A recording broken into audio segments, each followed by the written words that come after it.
The boot on the floorboard creaked. Hannah Tate froze mid-step, her worn leather satchel clutched against her chest, her breath suspended somewhere between her lungs and her lips. The gray pre-dawn light barely kissed the windowsill of the bunkhouse loft where she had slept for the past 3 weeks, and every shadow in the room felt like a hand reaching out to stop her. She had timed it perfectly. The ranch hands would not rise for another 40 minutes. The cook, Old Bess, would not stoke the kitchen fire for another hour. The horses in the far stable would be dozing, heads low, easy to approach without a fuss. She had not counted on him. Kade Yardley stood in the doorway to the main house, a lantern in one hand and his hat already settled on his head as though he had been waiting. His jaw was tight.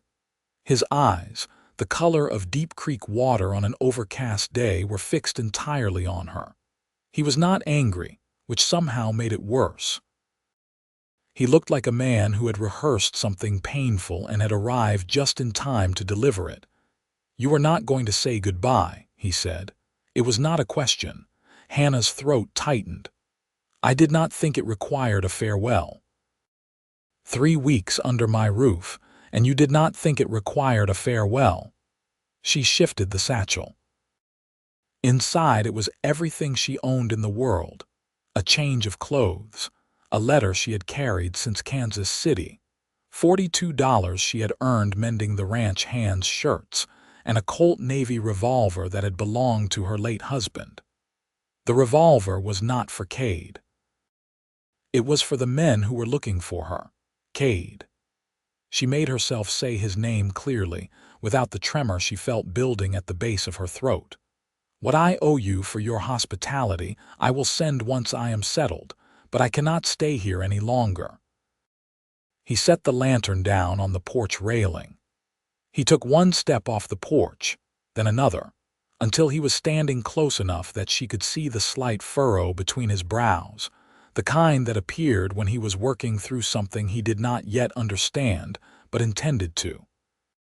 "Where are you going?" he asked. "North." "North is a large direction, Hannah. It is large enough to disappear into." Something shifted in his expression then, something that moved beneath the surface like water under ice, and it frightened her more than anything she had faced in the past 4 months, because it looked like the beginning of something rather than the end of something. He reached out and took the strap of her satchel, not to pull it away from her, not to take it, just to hold it with her for a moment while he searched her face. "Then I will ride with you anywhere," he said quietly. She stared at him. The words landed in her chest like stones dropped into still water, and the ripples spread outward through everything she had built in the way of defenses. "You do not know what you are saying," she whispered. "I know exactly what I am saying." The first pale seam of light opened along the eastern ridge, and Hannah Tate stood in the growing dawn and understood that her clean, careful plan to vanish had just become something far more complicated than escape. It had begun, in the way most impossible things begin, with a lie told out of desperation. 4.5 months earlier, in the late autumn of 1878, Hannah Tate had stepped off a westbound stage in the small New Mexico Territory town of Creosote Flats with a bruised jaw, a story she had rehearsed 100 times on the road, and absolutely nowhere to go. The bruise was 3 days old and had gone purple-yellow at the edges. She had covered it with the brim of her bonnet, but the stage driver had noticed and had said nothing, which she was grateful for. Creosote Flats was not much to look at. A main street with a general store, a saloon called the Copper Nail, a post office that doubled as a telegraph office, a small church whose white paint was peeling away in strips, and a scattering of adobe and timber buildings that looked as though they had been planted by accident and had simply decided to stay. Beyond the town, the land opened up into high desert country, the sky enormous and pale blue above the red-brown earth, the mountains distant and serious on the horizon. She had grown up in Ohio. She had not known that a sky could be this size. She found work quickly enough. The woman who ran the boarding house, a stout widow named Agnes Pryor who wore her gray hair in a severe bun and whose opinions on propriety were lengthy and frequently delivered, needed a woman who could sew, clean, and keep accounts. Hannah could do all three. She had been a schoolteacher in Kansas City before she married Thomas Tate, and Thomas had owned a dry goods operation before the bankruptcy, and the drinking, and the final terrible sequence of events that had ended with Hannah boarding a stage west with a bruised jaw and a satchel full of the ruins of her previous life. Thomas Tate was dead. Hannah had not killed him, though there had been moments she would not dwell on, when the thought had crossed her mind like a dark bird crossing an open field. He had been killed by men he owed money to, men who had decided his widow was now responsible for the debt, and it was those men who had set her running. Their leader was a man named Roy Dunmore, and Dunmore was not a man who forgave debts. He was not a man who forgave anything. He had sent word through channels that Hannah should not bother trying to disappear, that a woman alone on the frontier was not difficult to find, that she had until spring to produce the $1,200 Thomas had owed him, and that if she did not, the consequences would be severe and final. Hannah did not have $1,200.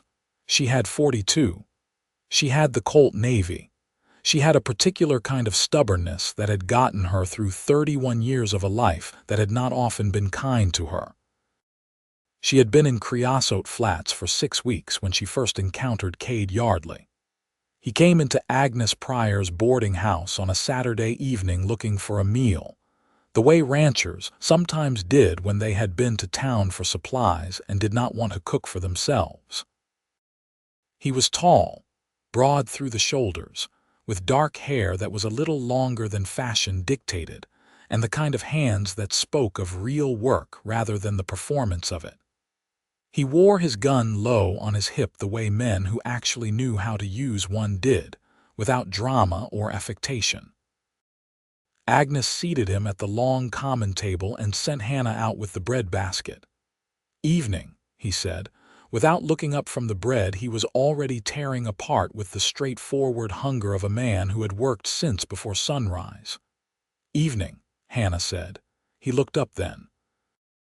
He took in her face the way people did, the fading remnants of the bruise, which had gone greenish at the edges by now but was still visible in the right light, and he looked away without remarking on it, which made her trust him slightly more than she trusted most people.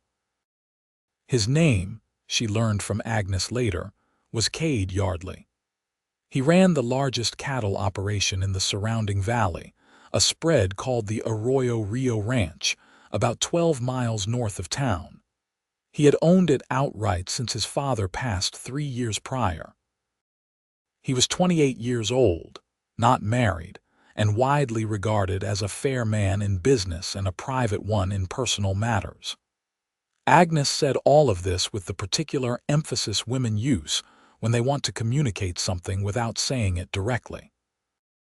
Hannah did not come to any conclusions about Kade Yardley that evening. She noted him the way she noted everything in those days, with the careful, cataloging attention of someone who had learned that the landscape you pay insufficient attention to is the one that eventually surprises you. He came back the following Saturday, and the one after that. By the third Saturday, he ordered the same thing without looking at the chalkboard, and Hannah brought it out without him asking, and he noticed that, and something in his expression shifted in a way she observed and filed away and did not examine too closely. The trouble arrived on a Tuesday in December, which seemed unfair to Hannah, because trouble in her experience was usually considerate enough to arrive at a moment when the rest of the world was distracted. A Tuesday in December, when the town was quiet, and the sky was the dull pewter of an oncoming cold front, did not seem like the appropriate backdrop for a man like Roy Dunmore's associate to walk through the door of Agnes Pryor's boarding house. He was a thin man with a mustache and pale, flat eyes, and his name was Clement Briggs. Hannah recognized him from Kansas City. She had seen him twice in Thomas's company, had once served him coffee in their parlor, had noticed even then that his eyes moved around a room the way a man's eyes do when he is assessing what he could take from it. He came in as she was sweeping the common room. He stood in the doorway and looked at her with those flat eyes and said in a conversational tone, "Well, there you are, Mrs. Tate." Hannah's hands tightened on the broom handle. "Mr. Briggs," she said, "Mr. Dunmore sends his regards. He wanted to make sure you received his message back in Kansas City." "I received it. He was concerned you might not have fully appreciated the urgency." The fire in the hearth crackled. The wind pushed against the windows. Agnes was in the kitchen, and the sound of pots and water covered the conversation completely. "I appreciated it," Hannah said evenly. "Tell Mr. Dunmore that I intend to honor the debt. I need time." Briggs smiled. It did not reach his eyes. "Time is something Mr. Dunmore is short on, Mrs. Tate. He is a generous man, but he is also a practical one. He has sent me to assist you in making arrangements." "What kind of arrangements?" "There is a man in Santa Fe who is willing to pay for a woman of your particular qualities. Housekeeper, companion, that sort of arrangement. The money would be applied against the debt." Hannah understood exactly what was being offered and what was being threatened, and she felt the familiar cold clarity that she had come to depend on in moments when panic would have been the natural response. "Thank you for the visit, Mr. Briggs," she said. "Please tell Mr. Dunmore I will be in contact." Briggs studied her for a long moment, and then he nodded and left, and Hannah stood holding the broom until she heard his horse leave the yard. And then she went upstairs and sat on the edge of her bed and stared at the wall, and understood that she had approximately 2 weeks before he returned with something more definitive than a suggestion.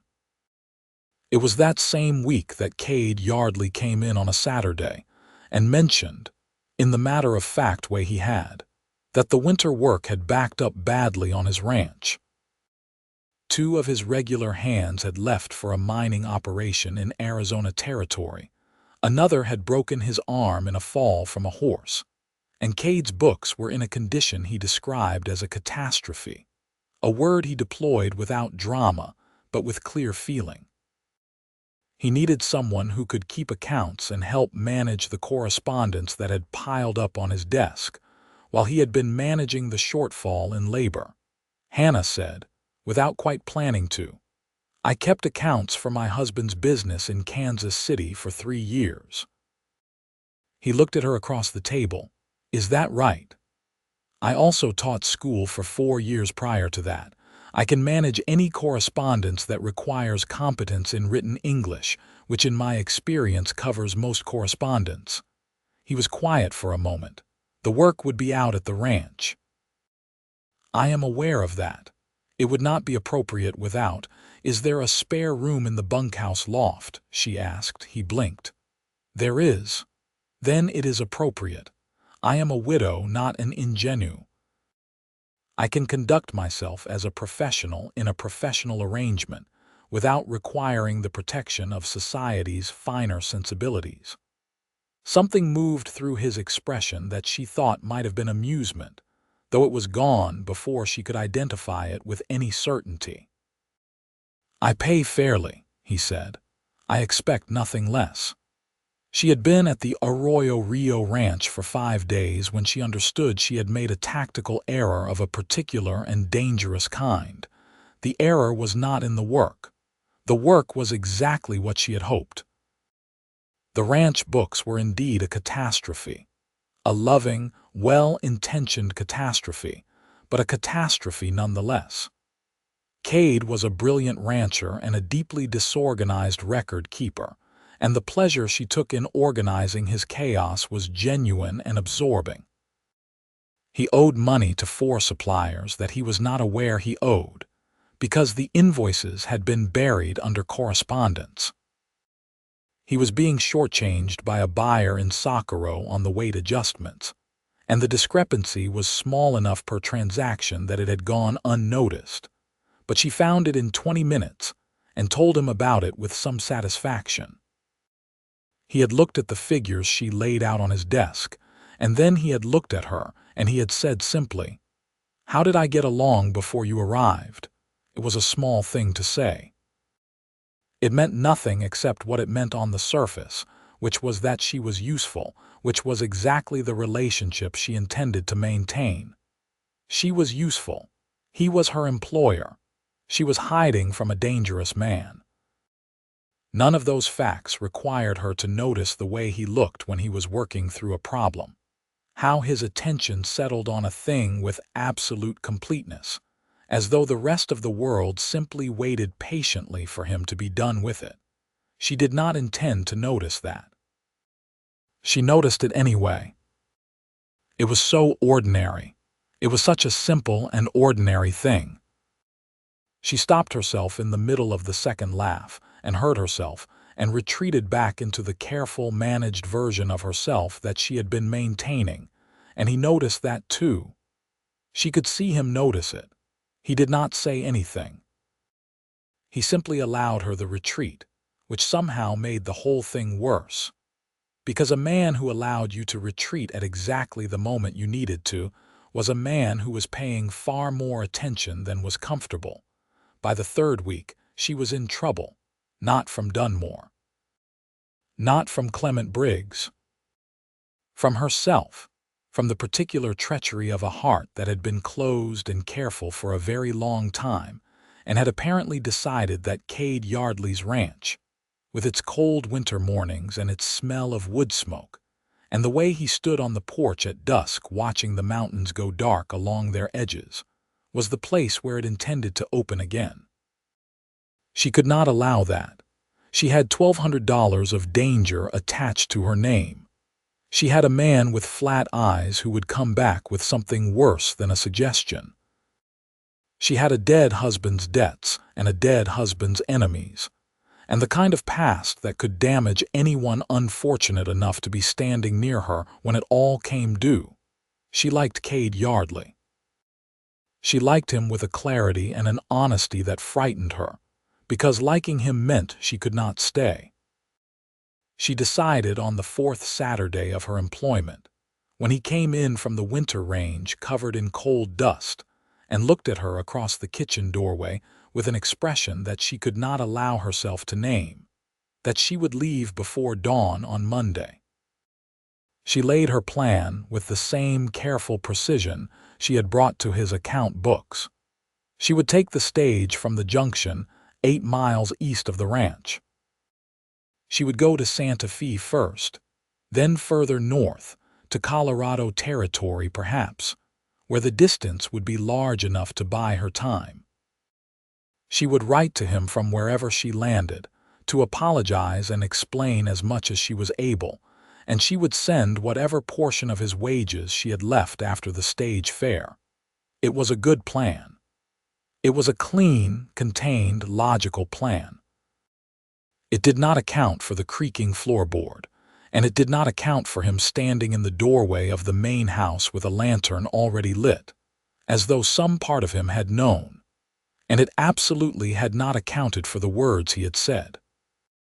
She stood in the dawn light with her hand still on her satchel strap, and she looked at him and said, "Kade, you do not understand what you are offering." "Then help me understand," he said. He was not pleading. He was not demanding. He was making the kind of statement that contained a question so large it had to be delivered simply, without decoration. She took a breath. The air was cold and clean, the kind of cold that made the world feel very clear and very immediate. "There are men looking for me," she said. "There is a debt that was my husband's and is now mine, and the man who holds it is not a reasonable person.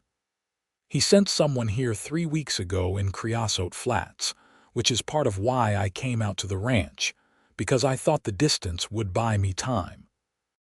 But time is running out, and if I stay here, I bring whatever is coming down on your property and your people, and I will not do that." He was quiet. He did not look alarmed the way some men would have. He looked like he was cataloging information. "How much is the debt?" he asked. "That is not Kade, that is not the point. It might be part of the point." $1,200, she said, "which I do not have and cannot earn quickly enough to matter, and Dunmore does not want the money, he wants—" She stopped.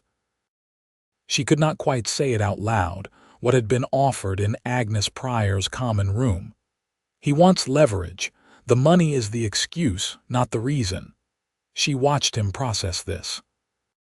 His jaw tightened in a way she had learned to identify over 3 weeks of observation as the particular tightening that happened when he encountered something unjust. "Who is this man?" he asked.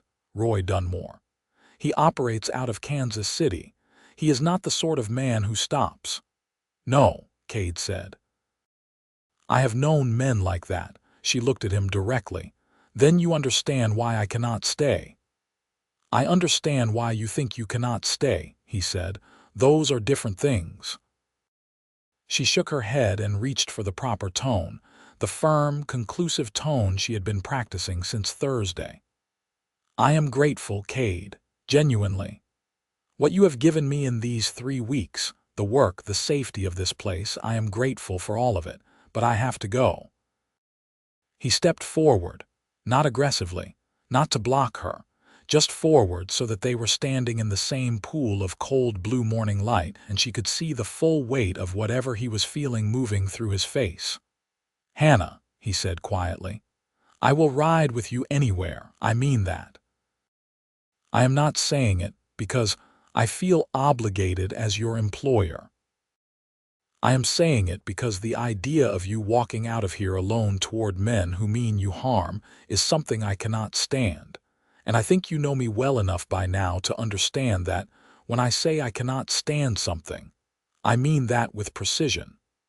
She did know him well enough. That was the exact problem.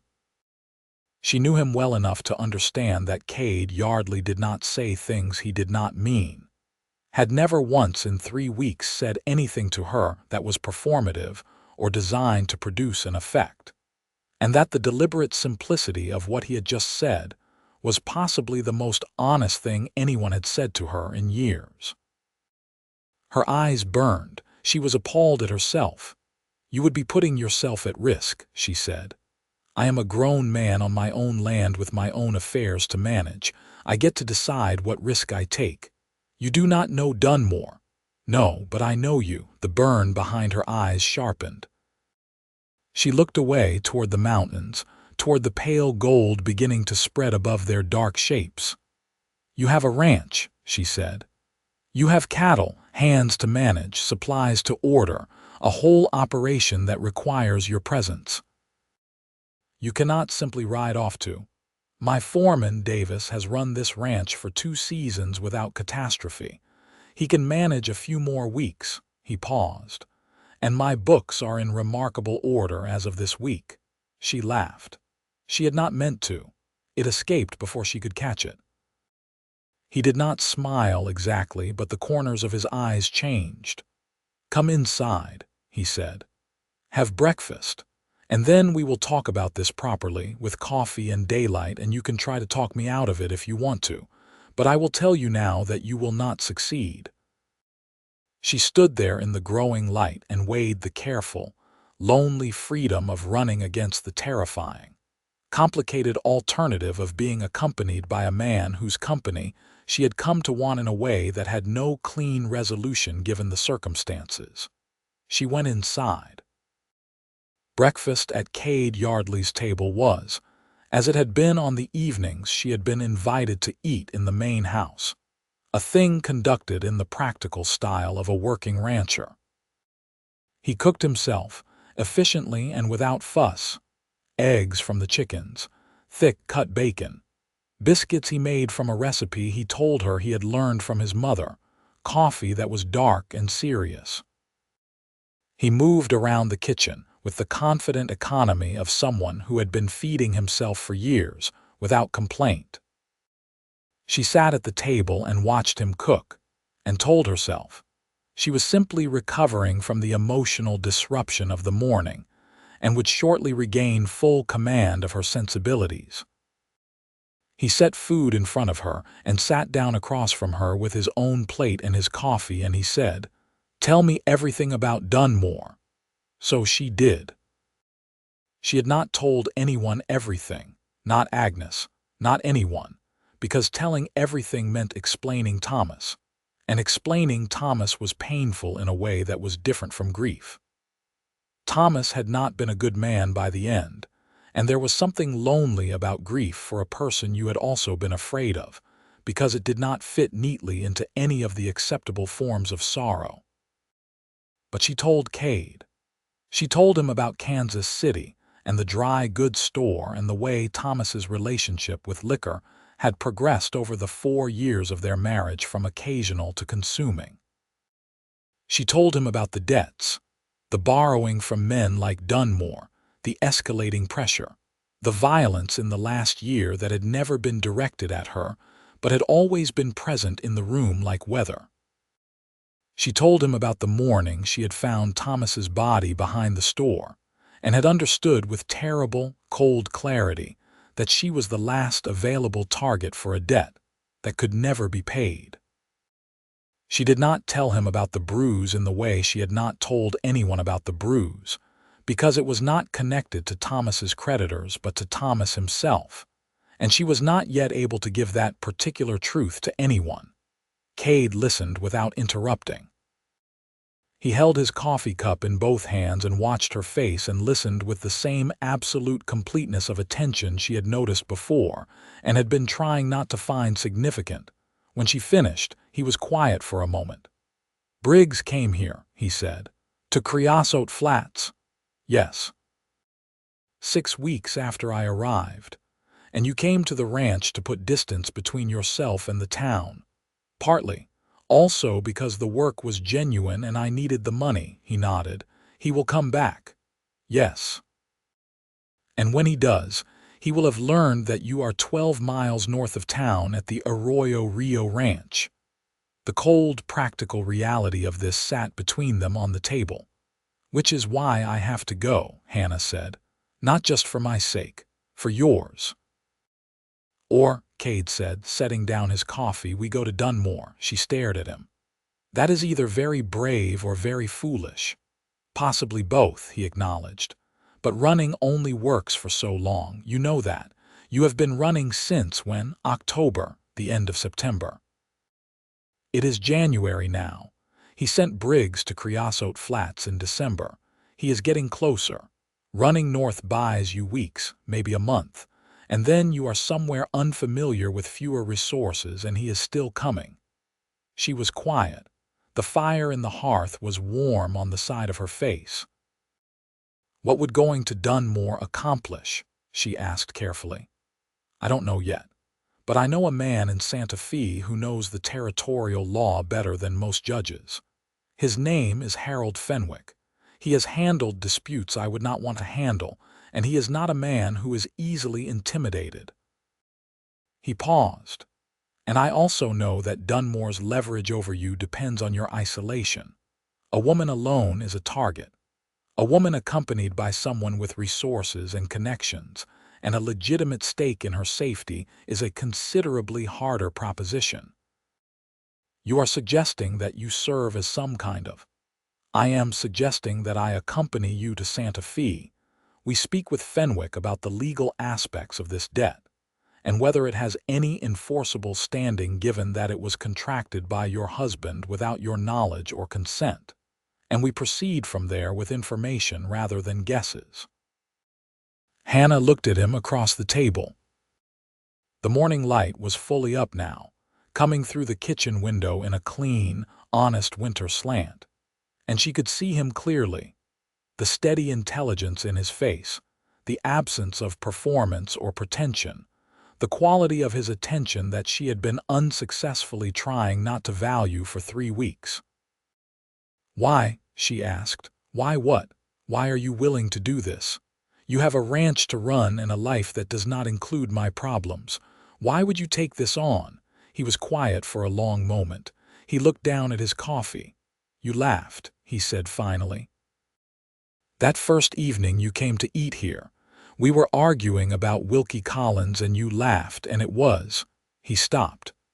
"It was the most honest sound I had heard in a long time. And then you heard yourself and pulled it back, and I understood that you had reasons for that, and I wanted to know what they were." He looked up. "I still do." Hannah felt the carefully maintained architecture of her self-containment develop a serious structural issue somewhere in its foundation. "That is a very specific memory," she said quietly. "I have a good memory," he said, and this time something very close to a smile did appear. They left the following morning. Davis, the foreman, a spare, weathered man of 40 who had managed the Arroyo Rio through drought, and calving season and at least one notable confrontation with a neighboring rancher over a disputed fence line, accepted Kade's departure with the equanimity of someone who had learned that his employer occasionally did the unexpected. 2 weeks, Davis said. "Maybe 3, Kade told him. Davis looked at Hannah briefly and looked back at Kade. "Right," he said, and went back to the work he had been doing, which was the most anyone could ask for in terms of discretion. They went south first, back to Creosote Flats, because Kade had business at the telegraph office. He sent a wire to Harold Fenwick in Santa Fe, brief and precise, stating that he was coming and had a matter requiring immediate legal assessment. He also sent a wire to a former associate in Kansas City, a man named George Tully, who dealt in information of a commercial and occasionally other nature, asking for everything available on Roy Dunmore's operations and outstanding debts. While he was at the telegraph office, Hannah went to Agnes Pryor's boarding house to collect the last of her belongings she had left behind when she moved to the ranch. Agnes, who was standing at the front desk when Hannah walked in, looked at her with the very specific expression of a woman who knows exactly what is happening and has strong feelings about its propriety. "You are going somewhere with him," Agnes said. It was not a question. "To Santa Fe," Hannah said, "on a legal matter."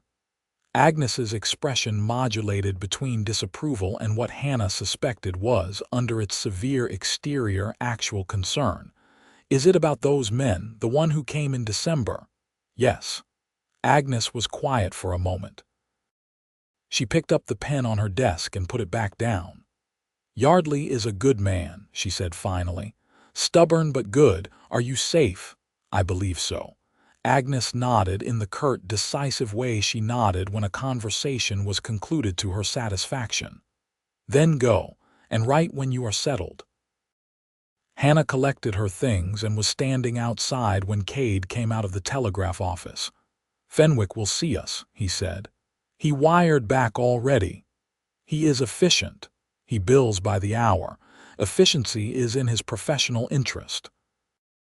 They rode south and west toward Santa Fe on a road that was cold and clear, the desert landscape bare and austere in its winter state, but possessed of a particular beauty that Hannah had come to appreciate: the enormous sky, the way the light moved across the mesa faces, the dried grasses in the arroyos that caught the afternoon sun and turned briefly golden.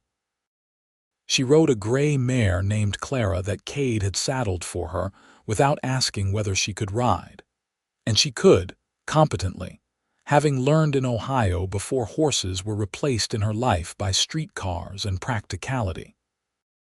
They rode at a pace that was manageable and did not try to rush the miles, and they talked. Not about Dunmore, not about the legal situation waiting in Santa Fe, but about everything else, in the way of people who have discovered that conversation between them has a particular quality that makes the distance between places seem less consequential than the conversation itself. He told her about growing up on the Arroyo Rio, about his father, who had been a complicated man, capable and difficult and ultimately respected more than loved. He told her about a period of 3 years after his father died when he had worked himself past the point of sense trying to prove that the ranch would survive under his management, that the name Yardley on the deed was not a diminishment of what had come before. She told him about Ohio, about the schoolroom, and the particular satisfactions of teaching children who had not yet learned to be afraid of mathematics, about her mother, who had been a practical woman with a practical woman's particular kind of wisdom, which was largely composed of paying attention and not saying everything you noticed. "She sounds like someone I would have liked," Kade said. "She died when I was 19, Hannah said. She would have had opinions about Thomas.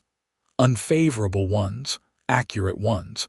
She had the gift of seeing people as they actually were rather than as they presented themselves." Hannah paused.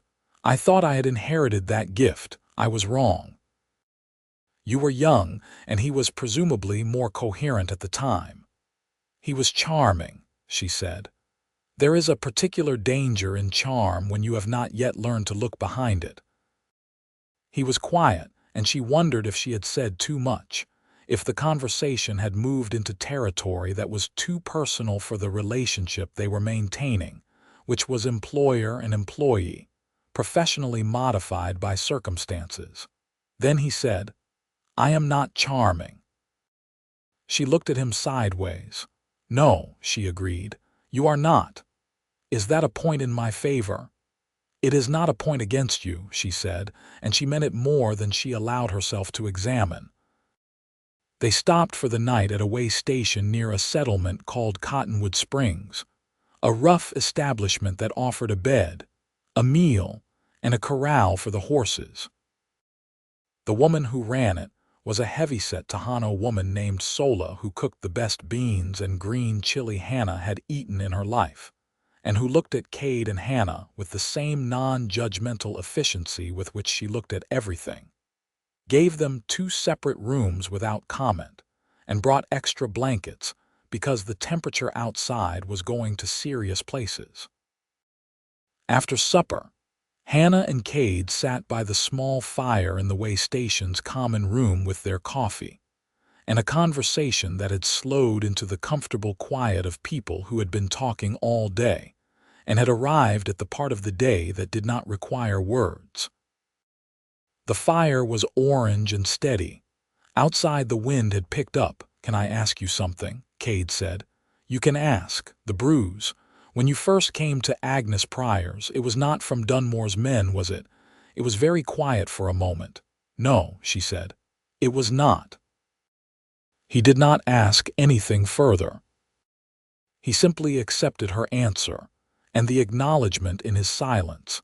The acknowledgement that said, "I see what happened, and I am not going to force you to describe it, and I am not going to let it change anything," settled something in her that had been braced for a long time. "Thomas," she said, because she found she wanted to say it, to name it plainly in the presence of someone who would hold it carefully. "Toward the end. He was not himself, and I know that is the thing people say, but in his case it was literally true. The drinking had changed him into someone I did not recognize. And the last time I was afraid enough to understand that I had to leave, I waited 3 days too long. You left," he said, "after the bruise." "You left," he said again, and the repetition was deliberate, a small and careful emphasis. "You left. That was the thing that mattered." She looked at the fire.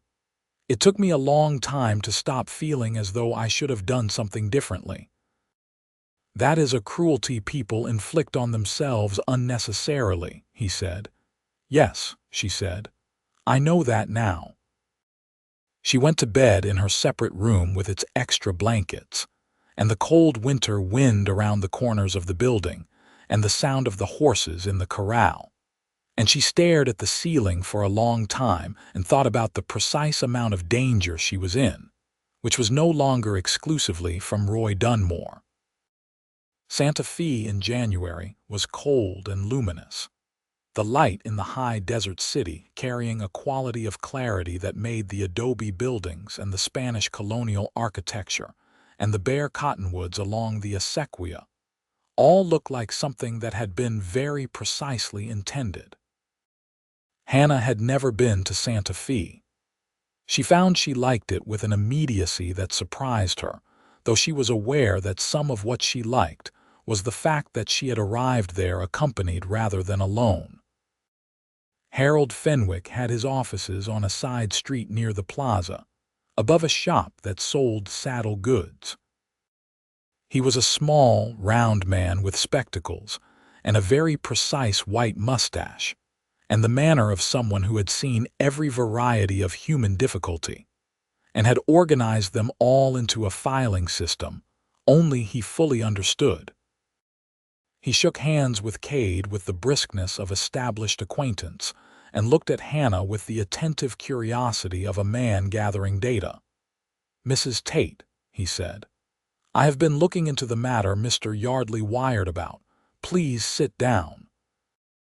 The legal situation, as Fenwick explained it over the following 2 hours in his warm office with its stacks of papers and its smell of ink and leather, was more complicated and more hopeful than Hannah had expected.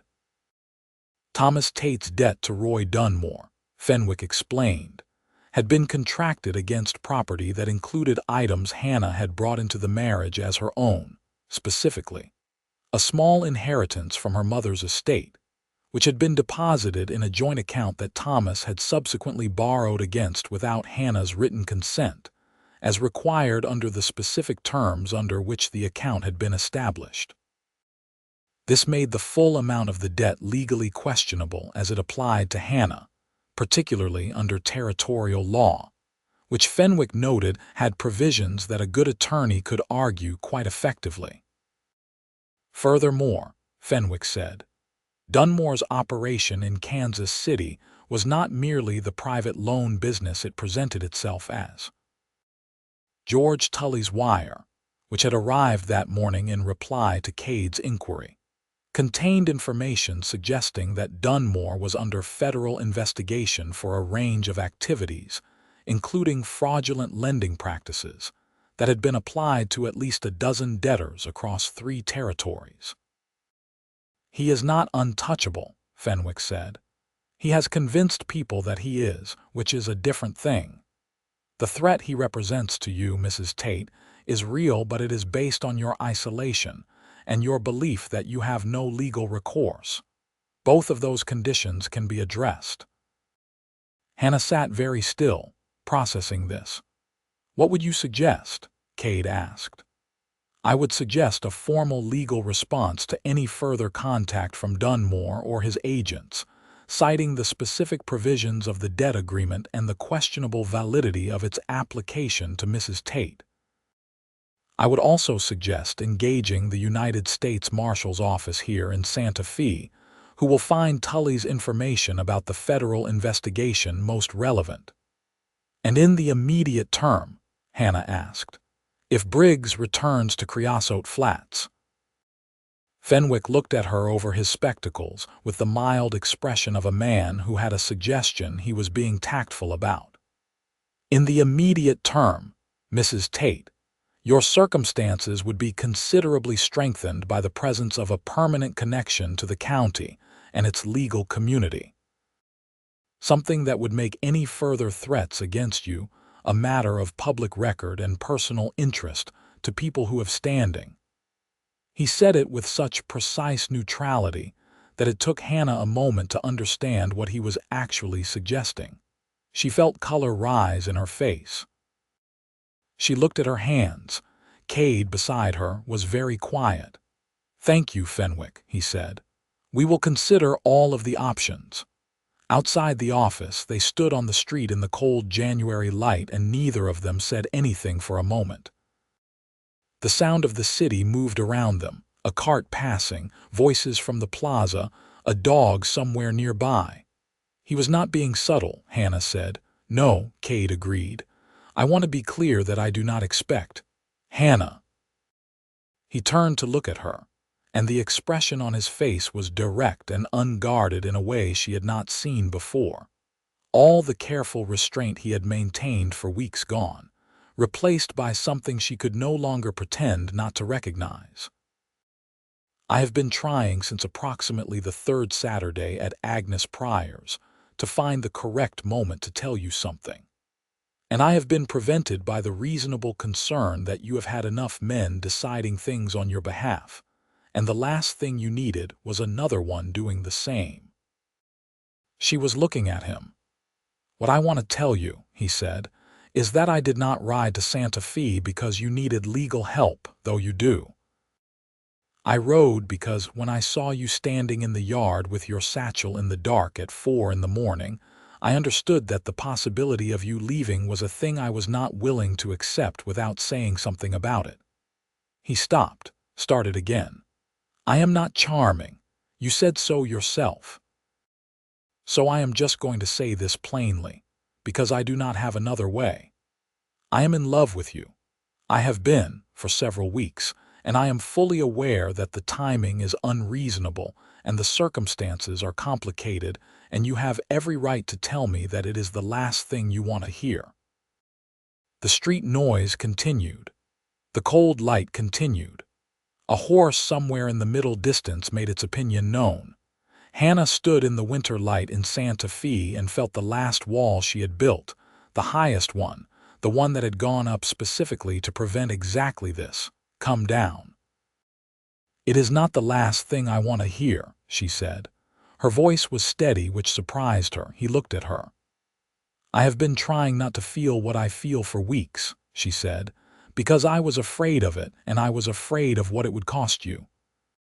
But Fenwick is right that isolation is what gives Dunmore his power over me, and you are right that running only solves the problem temporarily. And she stopped. I would very much like to stop running, if there is somewhere worth stopping. There is a ranch 12 miles north of Creosote Flats, he said. That is considerably better organized than it was a month ago, and whose owner has an abundance of Wilkie Collins on his shelf, and a genuine interest in your opinions about them. She laughed. This time, she let it go without catching it.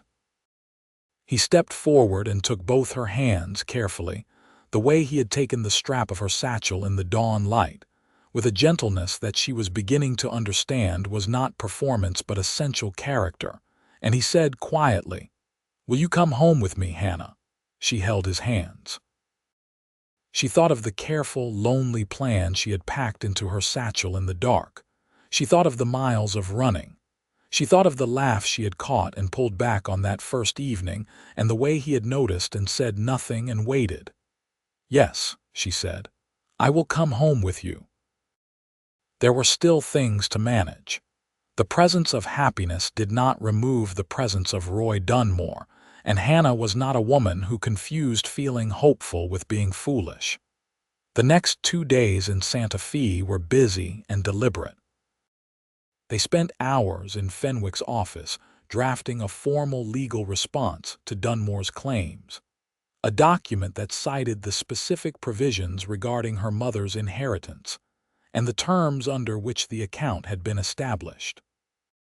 Fenwick was thorough and precise and satisfying to work with, and Hannah contributed enough to the drafting process that he looked at her over his spectacles twice with something that was clearly professional respect. They also went together to the United States Marshal's office, where a deputy marshal named Warren took George Tully's information about Dunmore's federal investigation with visible interest, and noted that the Kansas City office was already building a case, and that any further documented harassment of Hannah Tate by Dunmore's associates would constitute evidence of witness intimidation, which was a significantly more serious matter than a disputed private debt. That evening, having accomplished things, they ate supper in a restaurant near the plaza that served a lamb stew that was extraordinary by any standard, and they drank 1 glass each of wine, which was celebratory and also felt like the right thing to do, and they sat across from each other in the warm lamplight of the restaurant, and the conversation was entirely different from the conversations of the past weeks, because everything unsaid had been said. "Tell me something I don't know about you," Kade said. "I used to keep a garden in Kansas City," she said. "Tomatoes and roses in the same beds which the neighboring women found eccentric. Were the tomatoes good? Remarkable. The roses were also good. I have 2 raised beds at the ranch that are currently growing nothing," he said. "They were my mother's. I have not had the occasion to use them." Hannah looked at him steadily. "You are making offers very quickly for a man who was careful about timing for 3 weeks." "I have updated my position on timing," he said. "It appears to be less of a virtue than I gave it credit for." She smiled across the table at him. He reached across and laid his hand over hers, and they stayed that way for a while, in the lamplight, with the lamb stew getting slightly cold between them, which did not matter at all. What happened on the ride back to Creosote Flats was not the attack Hannah had braced for, but it was a complication. They were 2 days out of Santa Fe, in a stretch of road that ran through a shallow canyon north of a settlement called Alameda, when they came around a bend and found Clement Briggs on the road ahead of them with 2 men Hannah did not know. Hannah's hand went immediately to the Colt Navy at her hip, which she had taken out of her satchel and worn openly since Santa Fe, because it seemed like the honest thing to do. Cade's hand went to his rifle, which was across his saddle. Briggs looked at both of these things and then looked at the 2 of them.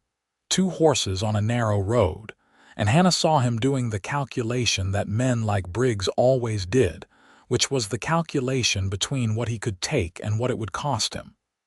"Mrs. Tate," he said. "Mr. Briggs," she said.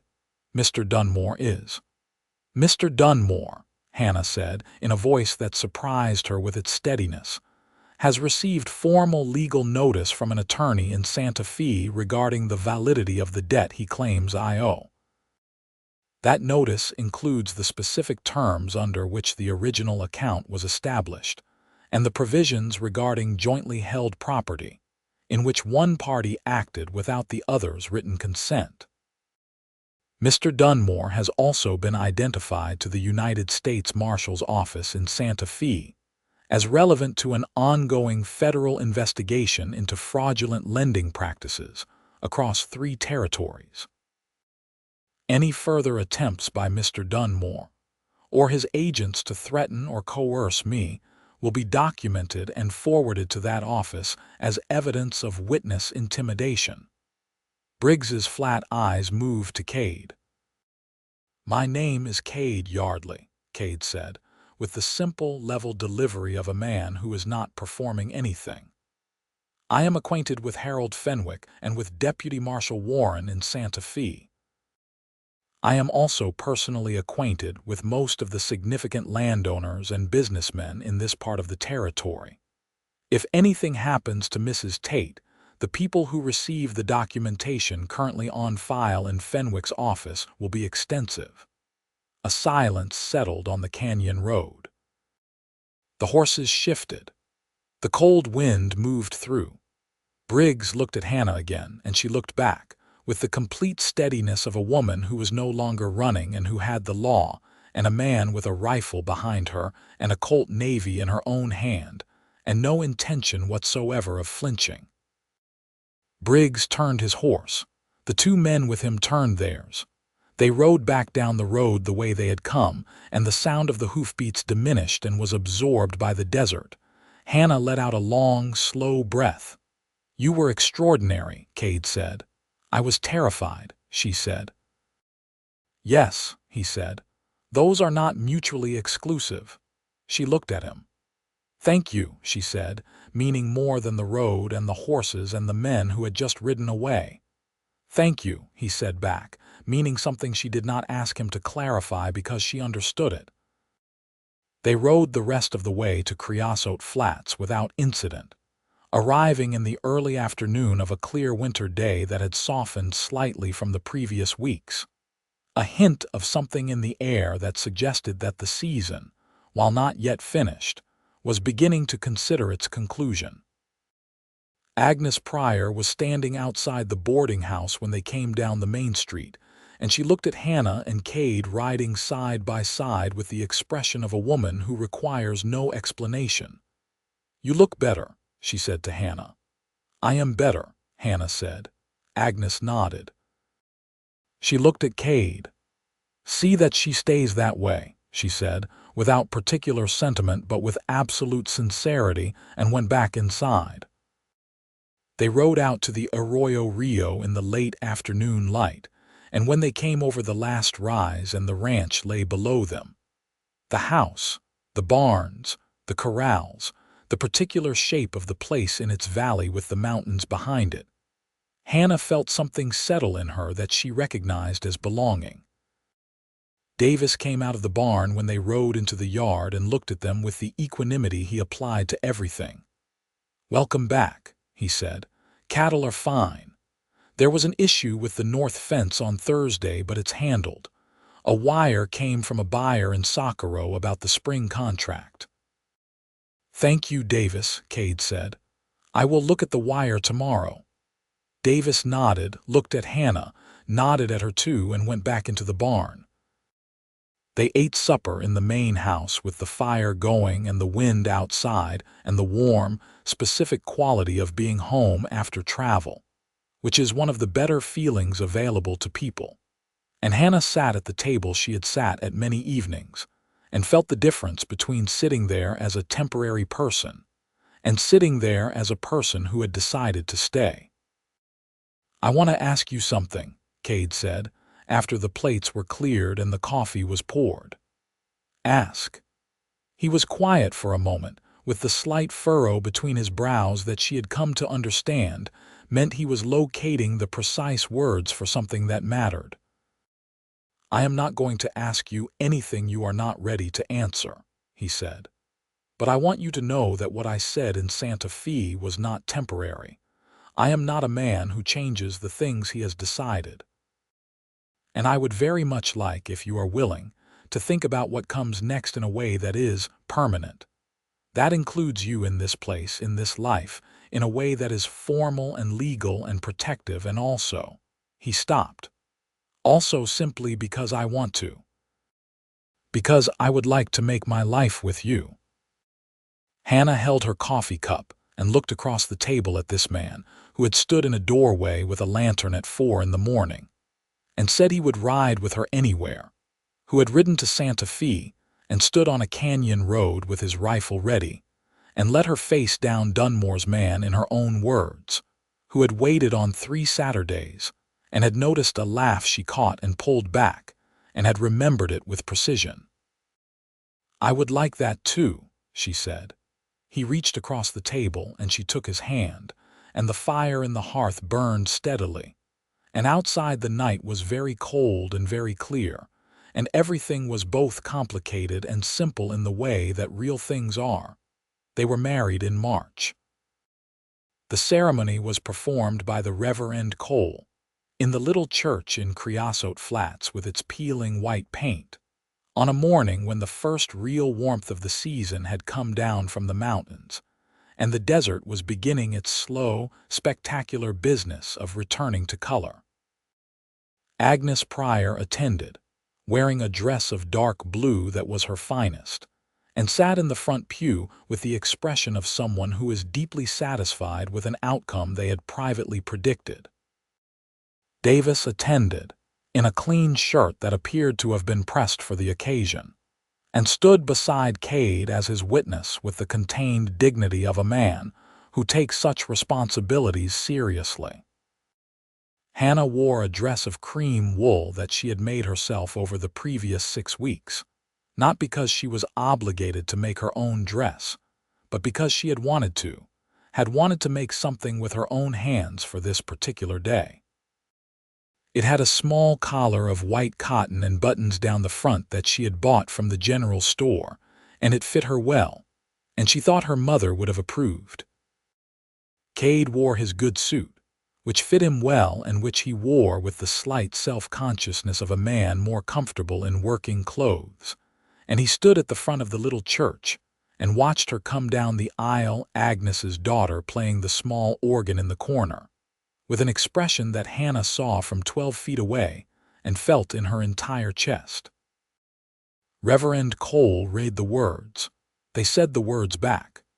Kade's hand held hers steadily throughout, the same way it had taken her satchel strap in the dawn light, the same way it had covered her hand across the table in Santa Fe. Steadily and with intention and without letting go. When Reverend Cole said the words that gave Kade permission to kiss his bride, Kade looked at Hannah for a moment with everything plain in his face, the love, the steadiness, the certainty, and then kissed her in the clean, uncomplicated way of a man who means what he does. And Agnes Pryor made a sound in the front pew that she would have described as clearing her throat. The spring came to the Arroyo Rio Ranch like a slow revelation. The cold retreating day by day, the arroyos running with snowmelt, the high desert putting out its tentative color, yellow grasses greening at the tips, pale wildflowers along the roads, the air losing its sharpness and taking on instead a quality that felt like possibility. Hannah planted tomatoes and roses in her mother-in-law's raised beds, side by side, which she suspected the neighboring women would find eccentric if there were neighboring women close enough to have opinions. There were not, which was one of the things she was finding to appreciate about life 12 miles north of town. She also, in March, received a letter from Harold Fenwick in Santa Fe informing her that Roy Dunmore had been formally indicted by a federal grand jury in Kansas City on 7 counts of fraudulent lending practices and 2 counts of conspiracy. The indictment, Fenwick noted with his characteristic precision, effectively rendered any further pursuit of the Tate debt not only legally unenforceable but actively inadvisable on Dunmore's part. The letter concluded with Fenwick's professional regards and a bill for services rendered that was substantial but, Hannah felt, entirely fair. She showed the letter to Kade across the kitchen table on a Thursday morning in late March, with the spring light coming in through the window and the coffee hot between them, and he read it with the particular expression of controlled satisfaction she had come to find very dear. "It is done," she said. "It is done," he agreed.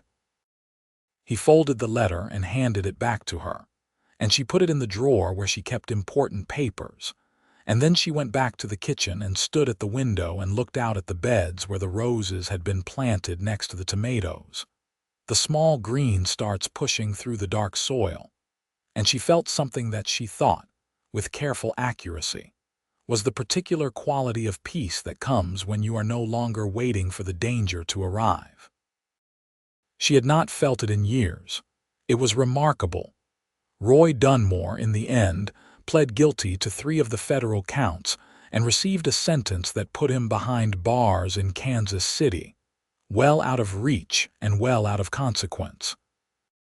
Clement Briggs, whose flat eyes had assessed too many rooms for what could be taken from them, left the territory and was not heard from again. The $1,200 debt vanished into the legal proceedings like smoke dispersing in wind.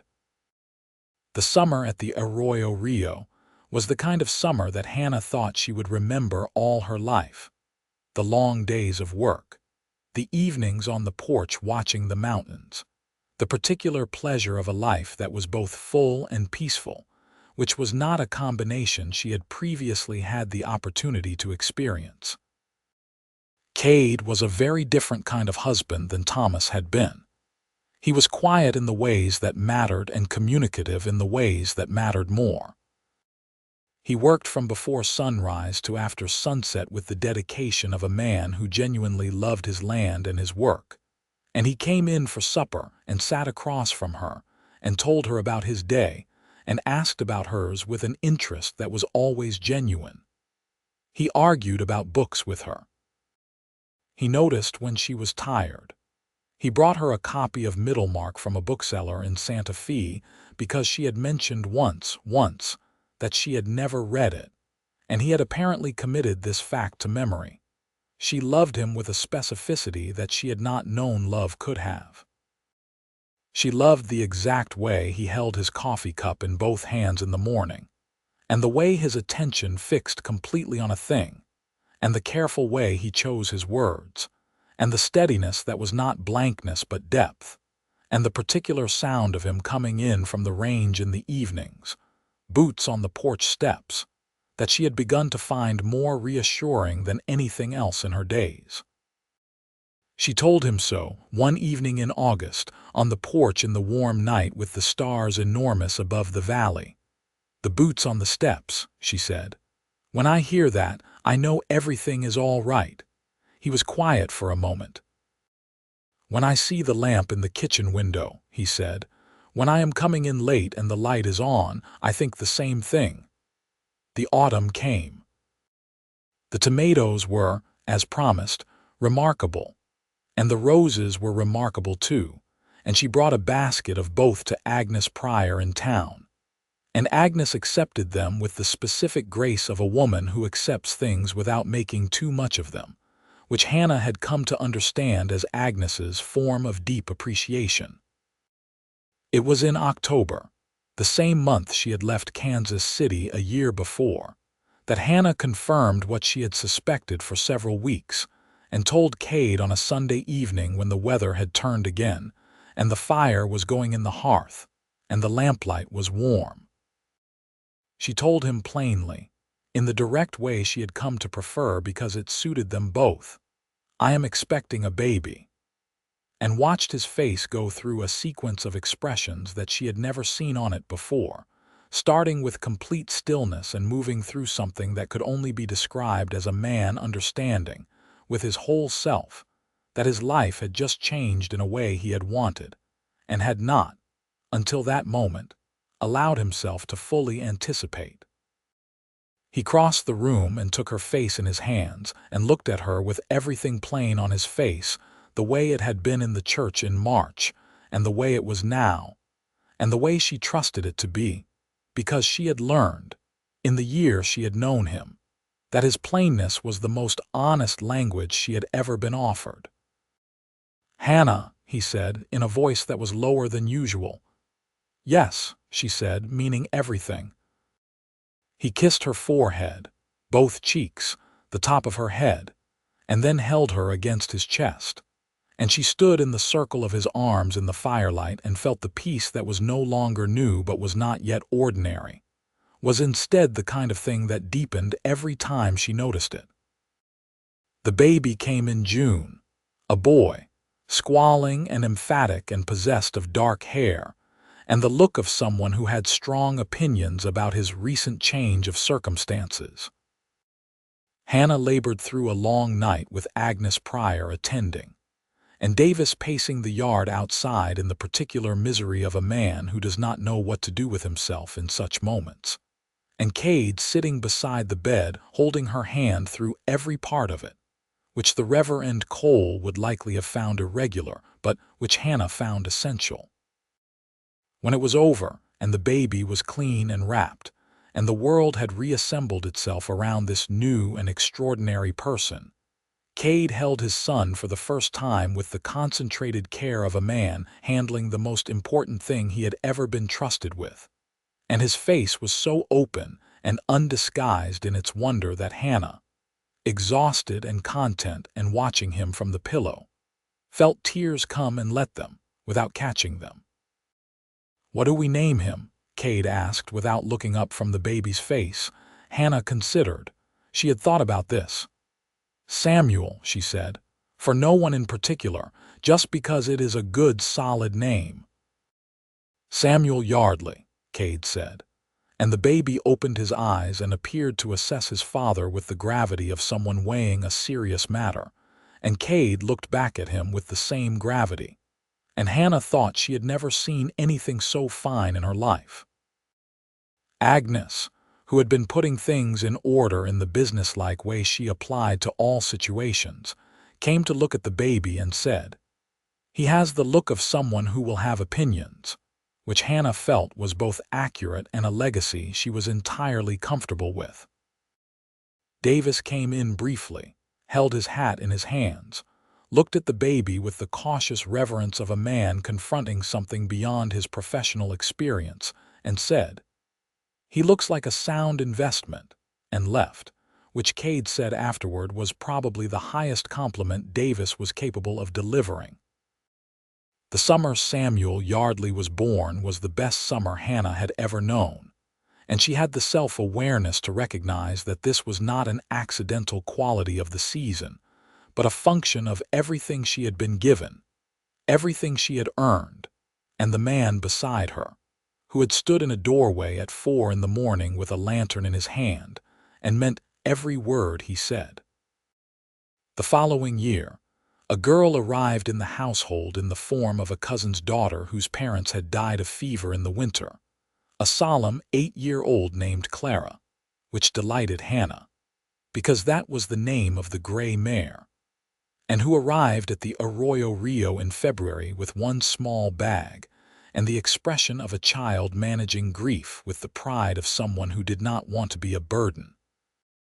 Hannah recognized that expression.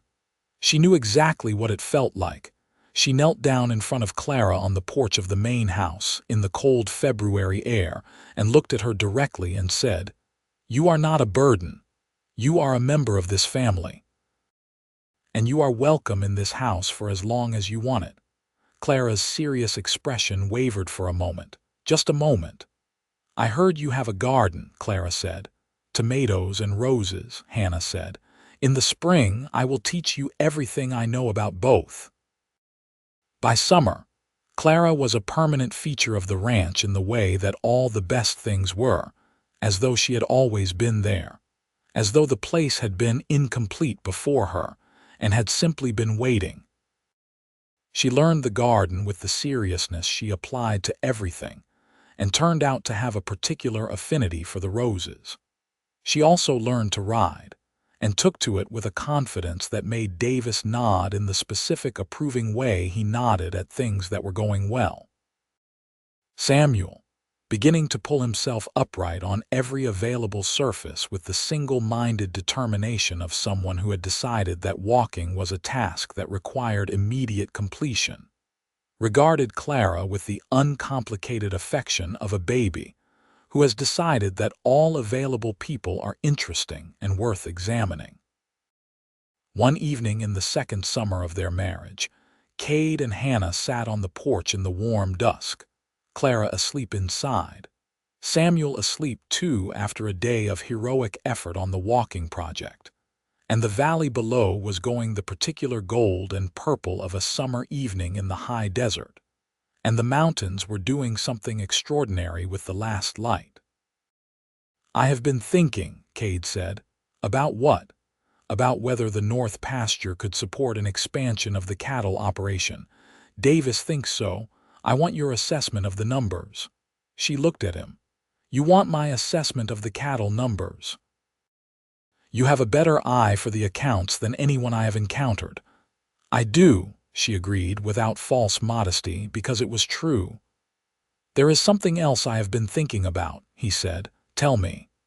"The road that brings people like Clara to the door," he said.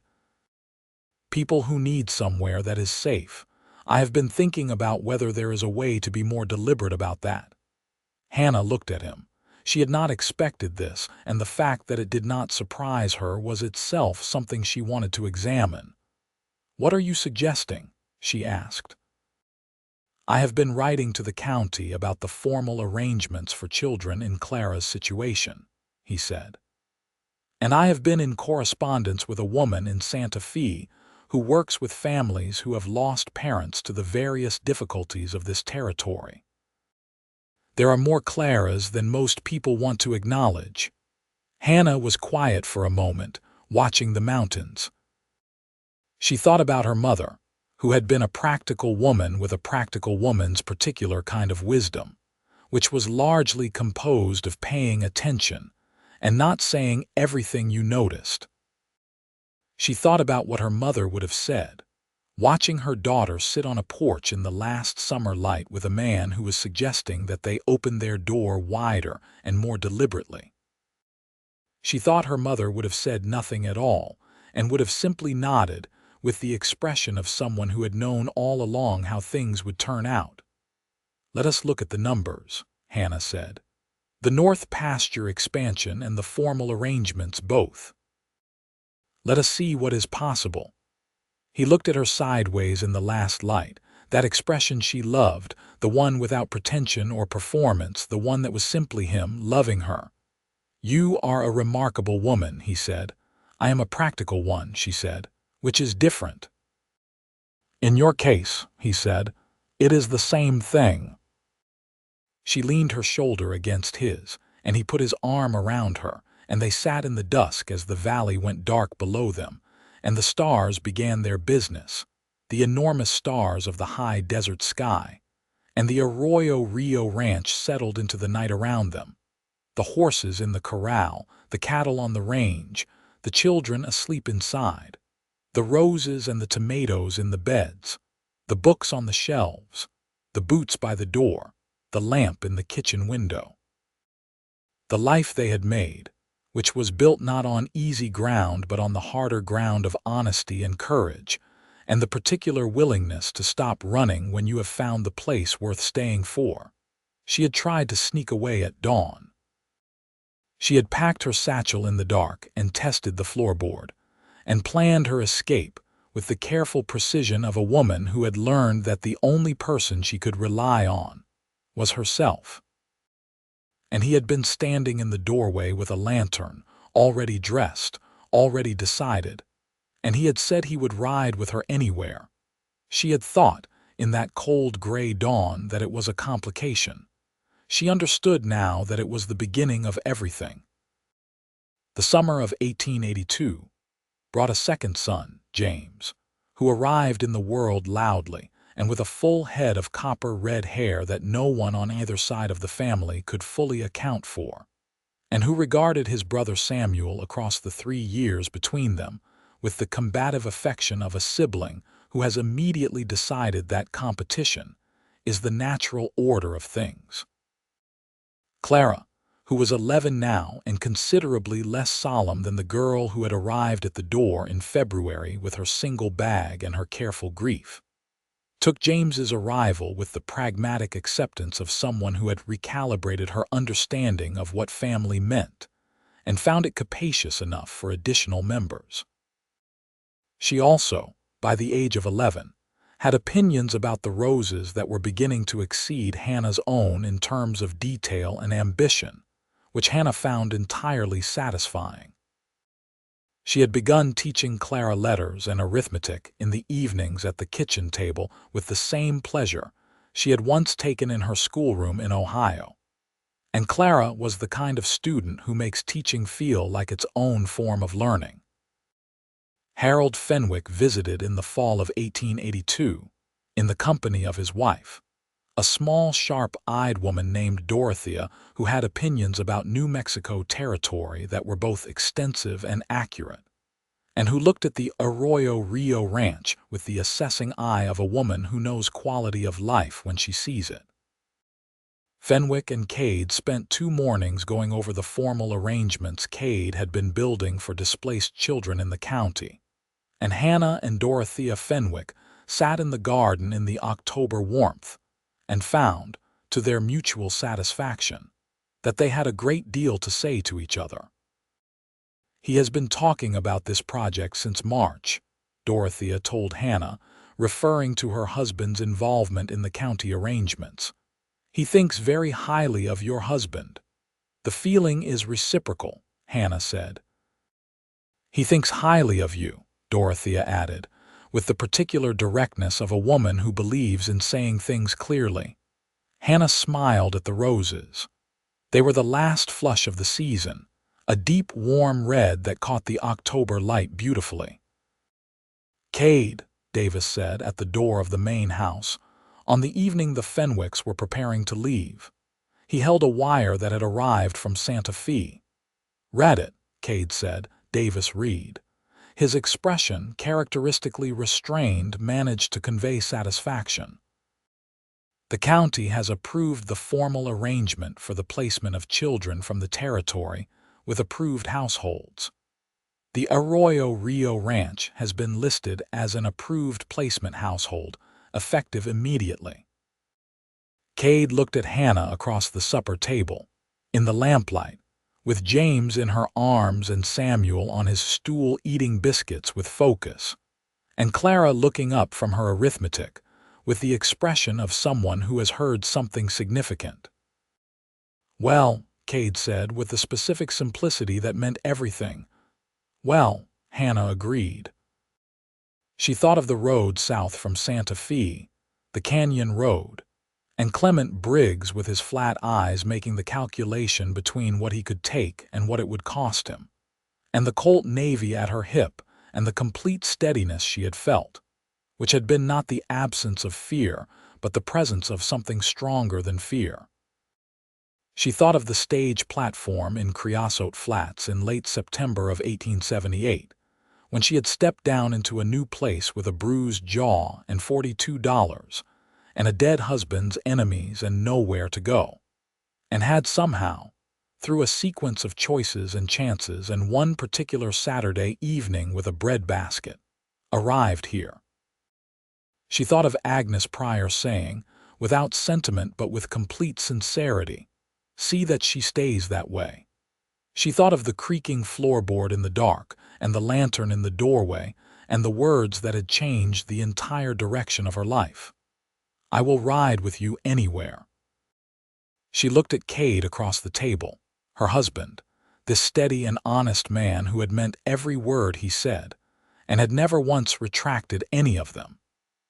And she felt the peace that was no longer new and not yet ordinary, but was instead the particular quality of a life that had been built on real ground by real people who had chosen each other with full knowledge and full intention. "Pass the biscuits," Samuel said, to no one in particular, with the authority of a 3-year-old who has strong feelings about supper. Clara passed them, with a quelling look that was remarkable in its maternal precision given that she was 11. James, in Hannah's arms, made the sound of a baby who has a great deal to say and has not yet developed the vocabulary for it. Kade looked at all of this, his wife, his sons, his Clara with her roses and her arithmetic, his kitchen with its fire and its books and its smell of wood smoke and the evening coming down outside. And the look on his face was the same look he had worn in the church in March and on the porch in the summer dusk, the look that was everything plain and nothing hidden. Hannah met his eyes and held them and passed James carefully to his father's arms, and watched Kade hold his son with the same completeness of attention he brought to everything that mattered, and she thought, this is the thing that was worth stopping for. Outside the high desert night was clear and cold and full of stars, the enormous stars that had surprised her when she first arrived in this part of the world by being so much larger and more present than any star she had known in Ohio. She had come to understand that they did not look different, that stars were the same everywhere. It was only that out here the sky was large enough and dark enough to let them be seen fully. She understood now that the same principle applied to people. You had to have enough sky around you, enough of the right kind of darkness and space, before you could see what was there fully and without distortion. She had found her sky. She was staying in it. The lamp in the kitchen window burned its steady orange light out into the dark, visible for a great distance across the valley, a signal to anyone riding in late that here was warmth. Here was safety. Here was the place where you were expected and the door would open before you reached it. It always did.